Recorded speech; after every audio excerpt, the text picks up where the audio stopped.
여러분 오늘의 성경 말씀의 제목이 말씀 덕후입니다. 따라합니다. 말씀 덕후. 여러분 이 덕후라는 말이 사실 어른들은 좀 생소한 단어입니다. 사실 이 이야기도 요즘 우리 학생들 덕후라는 말 써요? 잘 안 쓰죠? 이게 옛날에 좀 지금도 이제 안 쓴대요. 저희한테는 생소한데 아직도 이거를 쓰냐 막 이런 아이들은 그렇게 덕후라는 말은 요즘 안 씁니다. 사실 이 덕후라는 말은 뭐냐면 한 분야에 빠진 사람들을 얘기합니다. 한 분야에.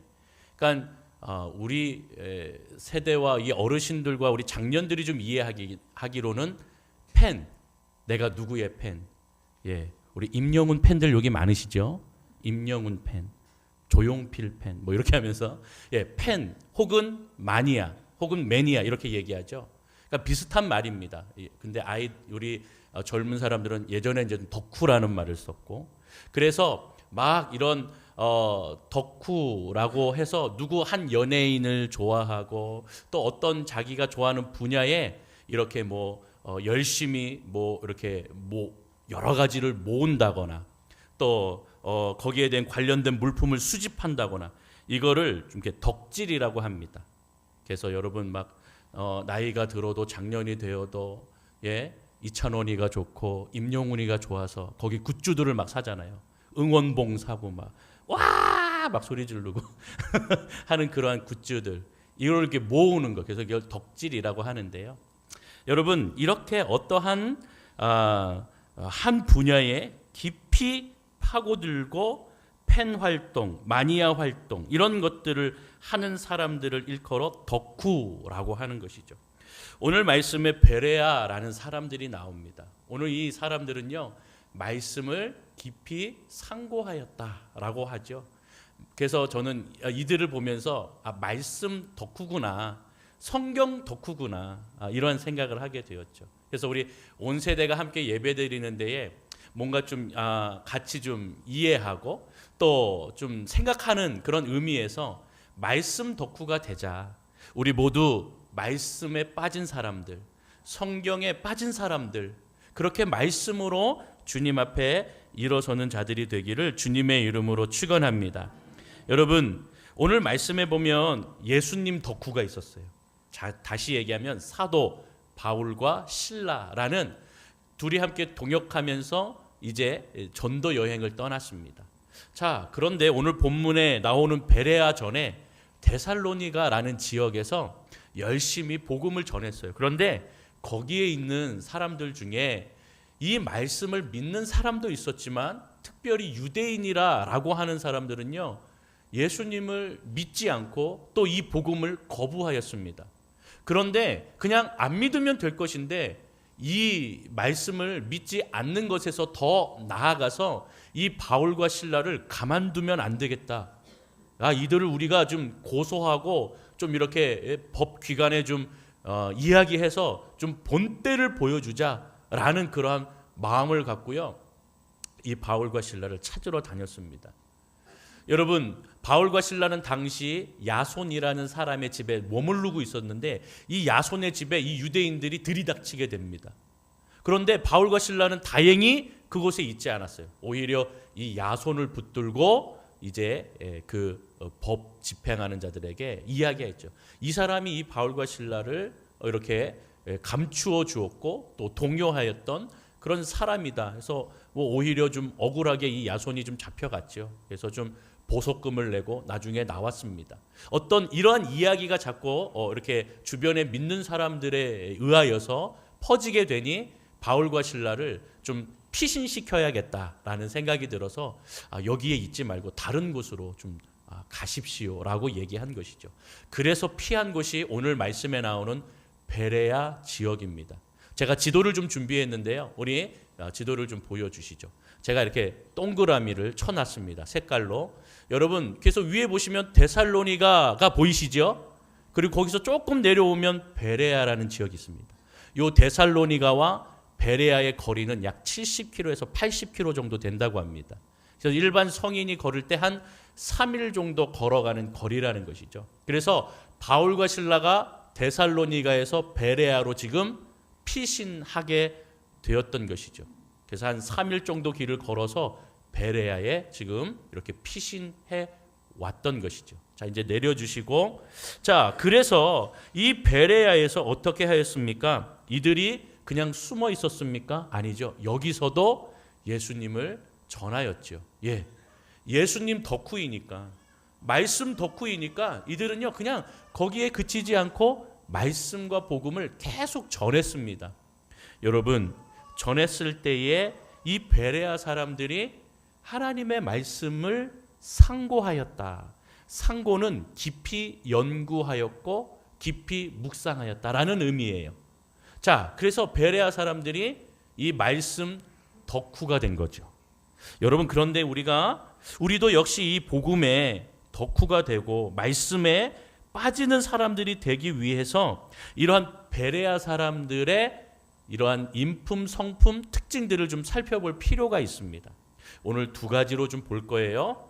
우리 함께 보도록 하겠습니다. 첫 번째는 뭐냐면 너그러운 마음입니다. 따라합니다. 너그러운 마음. 다시 한번 너그러운 마음. 여러분, 11절에 보면 베레아에 있는 사람들은 데살로니가에 있는 사람들보다 더 뭐하였대요? 너그러워서. 그들은 너그러웠대요. 너그러웠다라는 말은 뭐냐면 신사적이었다, 예의가 바르다, 그리고 개방적이었다는 것을 표현하는 말로 너그러웠다 이렇게 쓰는 것이죠. 자, 이 사람들은 공격적이지 않아야했어요. 자기가 듣는 그 말씀, 복음, 뭐 싫으면 싫은 거고 좋으면 좋은 거고, 그런데 이 말씀이 좋아서 그렇게 그 말씀에 빠져드는 사람은 바로 이렇게 너그러운 면이 있었다라는 것이죠. 예의가 바르고 개방적이었고 신사적인 마음의 태도가 있었던 것이죠. 여러분, 우리가 주님을 믿는 사람들은요 바로 이런 너그러운 마음이 있어야 됩니다. 우리 학생들이 학교로 가고, 또 우리 어른들이 직장으로, 사업장으로 가고, 우리 일터로 가고, 우리 모든 자들이 가정으로 갔을 때에 여러분들은 너그러운 마음을 갖고 나아가는 그러한 믿음의 사람들이 되시기를 주님의 이름으로 축원합니다. 신사적이고 예의 바르고, 그래서 학교에서 친구들과 선생님, 또 주변의 선후배, 또 동아리 모임 할 때에 여러분 너그러운 마음으로 다가가십시오. 직장에서, 일터에서도 여러분 사람을 상대할 때 힘들고 어렵지요. 사람 상대하는 게 얼마나 스트레스입니까? 그럼에도 불구하고 여러분 믿음의 사람들은 너그러운 마음을 가지고 있어야 하는 것이죠. 여러분, 우리가 교회 와서도 마찬가지입니다. 말씀을 들을 때 너그러운 마음으로 이 말씀을 경청하고 들어야 되는 것이죠. 설교 말씀, 성경 말씀, 함께 또 성경 공부를 하고, 여러분 그럴 때에 편견을 가지고 듣는 것이 아니라 우리가 백지의 상태에서 주의 말씀 내가 다 듣겠다라는 마음으로 그런 고정관념, 편견을 버리는 것, 그것이 너그러운 사람들의 특징이라는 것이죠. 그래서 하나님이 하시는 말씀, 이 성경 말씀이 나에게 들어올 때 기쁨이 될 수 있도록 고정관념과 편견을 버리고 들어야 됩니다. 어떤 분들은 말씀을 들을 때 이건 나한테 맞는 말씀, 나한테 맞지 않는 말씀, 혹은 이건 저 사람이 들어야 되는 말씀, 뭐 이러면서 자기가 막 그렇게 정리를 합니다. 그런데 모든 말씀은요 다 나에게 하는 것이죠. 나에게 적용하셔야 됩니다. 우리 교회에 적용하셔야 되고 우리 삶에 적용하셔야 되는 것입니다. 내가 먼저 변해야 되고 내가 먼저 은혜 받아야 우리가 그 은혜를 끼치고 나눌 수가 있는 것이죠. 그러한 너그러운 믿음의 성도, 너그러운 마음으로 신사적이고 예의 바르고 그리고 개방적인 마음으로 말씀을 편견 없이, 고정관념 없이 늘 받아들이면서 내가 주 앞에 변화되는 인생이 되겠습니다 고백하시는 저와 여러분이 되기를 주님의 이름으로 축원합니다. 자, 두 번째는 따라합니다. 간절한 마음. 다시 한번 간절한 마음. 여러분 11절에 계속 보니까 데살로니가 사람들은 더 너그럽고 간절한 마음으로 말씀을 어떻게 했다고요? 받았다랍니다. 말씀을 받았을 때에, 말씀을 받을 때에 너그러운 마음과 간절한 마음이 필요하다라는 것이죠. 간절한 마음. 베레아 사람들은 단순히 듣는 것에서 그치지 않았습니다. 간절한 마음으로 들었다라는 것이죠. 간절함이라는 것은 무엇이냐면 집중하고 몰입한다라는 겁니다. 따라합니다. 집중과 몰입. 다시 한번 집중과 몰입. 여러분, 간절한 마음은 집중하고 몰입하는 것입니다. 우리가 배고프면 음식을 찾지요. 그렇죠? 그래서 음식으로 우리의 배고픔을 채웁니다. 지적으로 여러분 더 많이 배우고 싶으면 어떻게 합니까? 책을 보고 관련 서적을 보고 또 강의를 듣고 인터넷에서 찾아보고 그리고 더 흥미가 있고 더 공부해야겠다 하면 대학에 들어가든지 아니면 학원에 가든지 어떻게 하든지 간에 그것을 전공하는 방법을 찾습니다. 지적인 갈망이 있고 지적인 간절함이 있을 때 그러는 것이죠. 여러분, 우리 신앙도 마찬가지입니다. 우리가 말씀을 듣고 그냥 그 듣는 것에서 그치면 안 되고 간절히 갈망하고 갈급한 마음으로 나아가야 된다라는 것이죠. 여러분, 단순히 우리가 교회에 와서 형식적으로 예배를 드리는 것, 그것이 믿음이 좋다라고 말씀을 드릴 수가 없습니다. 여러분, 왜 그렇습니까? 우리는 예배할 때에 우리가 그냥 이 시간을 그냥 한 시간 떼어나간다라는 마음으로 하면 안 되는 것이죠. 이 시간은 하나님을 만나는 시간, 하나님의 임재 안에 우리를 구원하시고 우리를 인도하신 그 주님을 바라보며 하나님, 내가 주님의 은혜로 살고 한 주간도 주의 은혜로 하나님 살아서 이 자리에 있습니다. 내가 그 주님을 찬양합니다. 내가 그 주님을 전심으로 찬양하고 또 우리 기도하고 또 이렇게 말씀 성경 봉독도 하고 이 모든 예배의 순서 하나하나가 다 누구에게 집중되어 있다고요? 하나님께 집중이 되어 있다는 것이죠. 간절한 마음이 있어야 그 집중도와 몰입도가 뛰어나다라는 것이죠. 여러분, 베레아 성도들은, 베레아 사람들은 그런 간절한 마음이 있어서요, 그렇게 이들이 바울과 실라에게 말씀을 들었습니다. 이 말씀을 들은 것에서 그치지 않고 오늘 성경에서는 이 간절한 마음으로 말씀을 받았다라고 말하고 있습니다. 여러분, 무엇인가를 받고 그 받은 것을 어떻게 합니까? 무엇인지를 막 풀어봅니다. 그 선물이 무엇일까? 이 내용은 무엇일까? 막 풀어보며 그렇게 간절한 마음으로 보지요. 간절함이 없으면요, 선물을 받아도요 그냥 옆에 구석에다 쳐놓습니다. 그리고 보지도 않습니다. 그리고 어느 날 시간이 지났을 때 뭐지? 라고 꺼내보면 다행이지, 여러분, 관심도 없고 또 간절한 마음도 없으면 그렇게 기쁨도 없다는 것이죠. 자, 그런데 이들이 간절한 마음으로 받았습니다. 그래서 이 말씀이 무엇인가? 이 말씀이 무엇을 뜻하는가? 여러분, 그래서 어떻게 하였다고요? 그러한가 하여. 이것이 그러한가 하여. 이 말 뜻은 무엇이냐면 바울과 실라가 사람들을 모아놓고 이렇게 설교하고 말씀을 전했는데 그게 성경과 일치하는지 맞는지 하여 성경을 상고하였다. 깊이 연구하였다. 그래서 말씀의 덕후가 되고 말씀에 빠지는 사람들이 되었던 것이죠. 여러분, 여기에 온 세대가 다 있습니다. 어린아이들부터 우리 장년들. 우리 올해의 성경의 우리 교회의 표어가 말씀으로 살아가는 교회입니다. 여러분, 우리 모두가 다 말씀의 덕후가 되기를 주님의 이름으로 축원합니다. 여러분, 지금 청년부는요, 그래서 필사도 한대요. 그래서 자기네들이 필사를 지금 쭉 하고 있습니다. 예, 그리고 여러분들 중에도 필사하시고 말씀을 늘 보시고, 제가 신방을 하니까 여러분들이 말씀을 내가 지금 어떻게 읽고 있습니다, 다 이렇게 체크 하시면서 보여주시는 분도 계세요. 얼마나 마음이 좋은지요. 여러분, 그러한 말씀의 덕후들이 되셔야 하는 것이죠. 그래서 진심으로 생명의 말씀을 향하여 뜨거운 열망, 갈망, 그것을 가지고 있는 간절한 마음으로 주님께 나아가야 바로 우리가 말씀의 덕후, 성경에 빠진 사람들이 될 수가 있다는 것이죠. 오늘 이 두 가지의 마음의 자세를 잘 기억하시기를 바랍니다. 여러분, 너그러운 마음과 간절한 마음, 이 마음이 합하였을 때에 하나님의 말씀을 받을 수가 있고 그 말씀이 그러한가 상고하며 나아가는 것이죠. 그런데 여러분, 하나님의 말씀에 빠진 사람들은요, 이 말씀을 듣는 것에 그치지 않는다라는 사실을 기억해야 됩니다. 여러분, 그 말씀을 듣고 가만히 있는 자들이 아니에요. 그 말씀을 또 누군가에게 막 이렇게 포장해서 또 주는 자가 되어야 됩니다.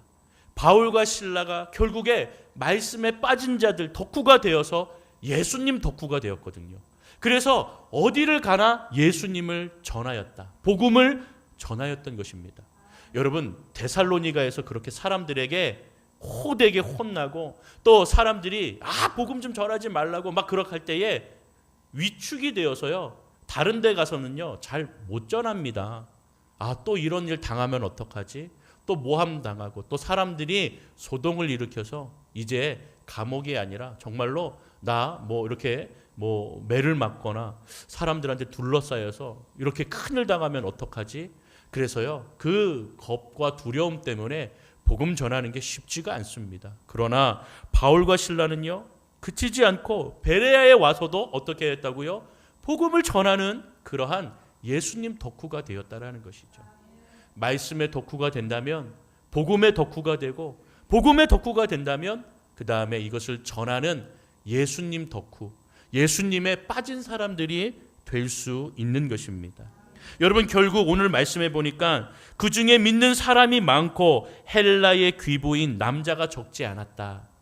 헬라의 귀부인, 그러니까 이방인의 귀부인이라면 상위 계층이겠죠. 당시에는 이제 이렇게 사람의 높고 낮음이 있었던 시대였기 때문에 여러분, 상위층도 하위층도 모두 할 것 없이 복음에 대해서 받아들이고 복음을 묵상하며 바로 말씀 덕후, 성경에 빠지는 사람들이 되었다는 것을 말씀해주고 있는 것이죠.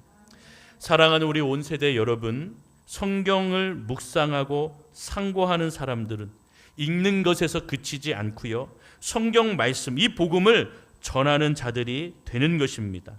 여러분, 성경 말씀을 우리가 읽고 상고하고 알아야 전할 수가 있는 것이죠. 전하지 못한다라고 하는 것은 말씀을 그만큼 읽지 못하고 있다라는 것이고, 또 그 말씀에 대해서 우리가 믿음이 좀 부족하다라는 것이죠. 그렇기 때문에 여러분, 우리가 복음을 전하는 자들이 되며 또 성경에 빠지는 자들이 되면 하나님께서 놀라운 부흥의 역사를 인도해 주실 줄로 믿습니다. 그 믿음을 갖고 주님 앞에 나가시는 저와 여러분이 될 줄로 믿습니다. 이제 저와 여러분들이 이제 우리 꽃샘 추위가 좀 지나면 우리 화요전도대 모임도 다시 하고 다시 한번 여러분들 좀 심기일전하여서 우리가 말씀의 덕후가 되고 성경의 덕후가 되고 예수님 덕후가 되어서 여러분들의 삶 속에서 주님을 전하는 그러한 믿음의 모습들로 주님 앞에 나아가셔야 하는 것이죠. 하나님, 오늘도 우리 온 세대가, 우리 연동교회가 복음에 빠지고 말씀에 빠지고 또 하나님 그렇게 예수님에 빠져서 주님을 전하는 하나님 복음의 공동체, 말씀의 공동체, 성령의 공동체가 되게 하여 주옵소서. 늘 기도하며 그렇게 주님 앞에 나아가는 우리 온 세대가 되시기를 주님의 이름으로 축원합니다. 축원합니다.